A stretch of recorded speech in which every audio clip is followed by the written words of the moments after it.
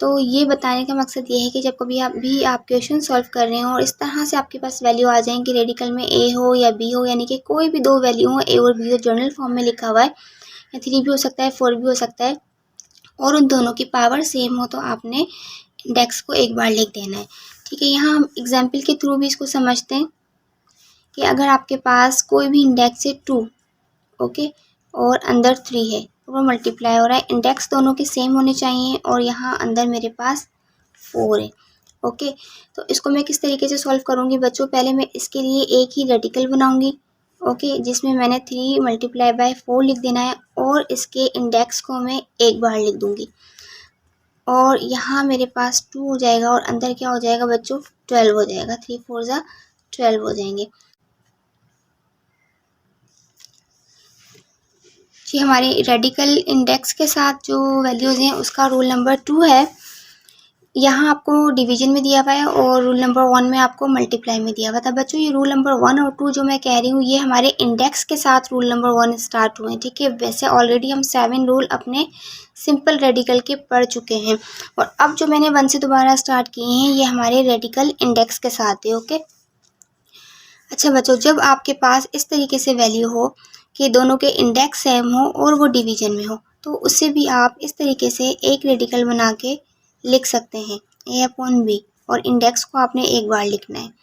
Okay, इसको भी मैं आपको प्रूफ करके बताती हूँ यहाँ पर कि ये किस तरीके से होगा कि ए पर पावर ए का इंडेक्स एन है, तो जब मैं रेडिकल को रिमूव करूँगी तो पावर 1 अपॉन एन मिलेगी मुझे, और इसी तरह बी पे पावर क्या मिलेगी बच्चों, 1 अपॉन एन मिलेगी। और यहाँ अप्लाई होगा लॉ ऑफ पावर ऑफ अक्यूशेंट। जैसे हमने law of power of product इस्तेमाल किया था कि पावर सेम होंगी, इसी तरह यहाँ भी तो पावर सेम है ना, लेकिन वहाँ प्रोडक्ट की बात हो रही थी और यहाँ क्यूशेंट की बात हो रही है, क्योंकि वैल्यू हमारे पास डिवीजन में है। तो यहाँ कौन सा लॉ अप्लाई होगा, लॉ ऑफ पावर ऑफ अक्यूशेंट, यानी कि आपके पास अपॉन में वैल्यूज़ हों और उन दोनों की पावर सेम हो, तो आप उसको इस तरीके से एक ही अपॉन में बनाकर पावर को एक बार लिख सकते हैं।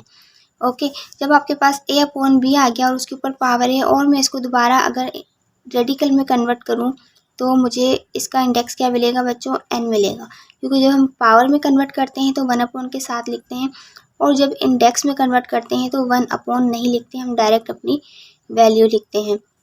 अंडरस्टैंड, तो ये हमारे पास रूल नंबर 2 था। ए पावर एम रेडिकल और इंडेक्स हमारे पास एन है। ओके, ये बराबर किसके होगा, a power M upon N के इक्वल होगा बच्चों। ये किस तरीके से होगा कि आपके पास ए की पावर एम है, ओके, और इंडेक्स आपके पास क्या है बच्चों, एन, जो इस पूरे के ऊपर आएगा और 1 अपॉन के साथ आएगा। अब पावर ऑफ पावर का रूल है कि पावर को पावर से मल्टीप्लाई कर सकते हैं। जब एम को मल्टीप्लाई करेंगे तो आपको मिलेगा एम अपॉन एन, यही बात मैंने यहाँ पर लिखी है।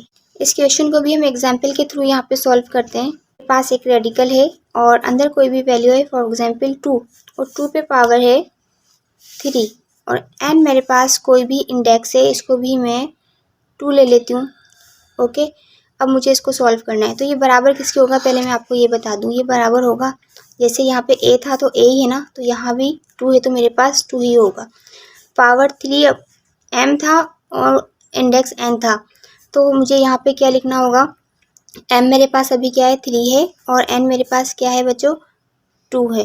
ठीक है, अब मैं इसको सॉल्व करके आपको बताती हूँ कि यही आंसर आएगा, 2 पे पावर 3, ओके, और ये जो इंडेक्स है इसका वो किस में चला जाएगा बच्चों, पावर में चला जाएगा, और 3 1 जा 3 अपॉन 2, तो अभी भी आपके पास यही आ गया जो मैंने यहाँ लिखा था। ठीक है, तो इसको आप इस तरीके से डायरेक्टली भी लिख सकते हैं कि अगर आपके पास कोई भी नंबर ए है और उस पर पावर एम है और इंडेक्स एन है, तो ए पावर एम अपॉन एन के इक्वल होगा वो। चलते हैं नेक्स्ट रूल की तरफ। जी बच्चों, रूल नंबर 4 कुछ इस तरीके से है कि ए पे पावर एन है और इंडेक्स में आपके पास मौजूद है एम एन, यानी कि कोई भी 2 नंबर हैं। ठीक है, अच्छा, एक नंबर वही है जो आपके पास ए पर पावर है, यानी कि ये भी एन है और ये भी एन है, तो ये किसके बराबर होगा, a power n upon n M.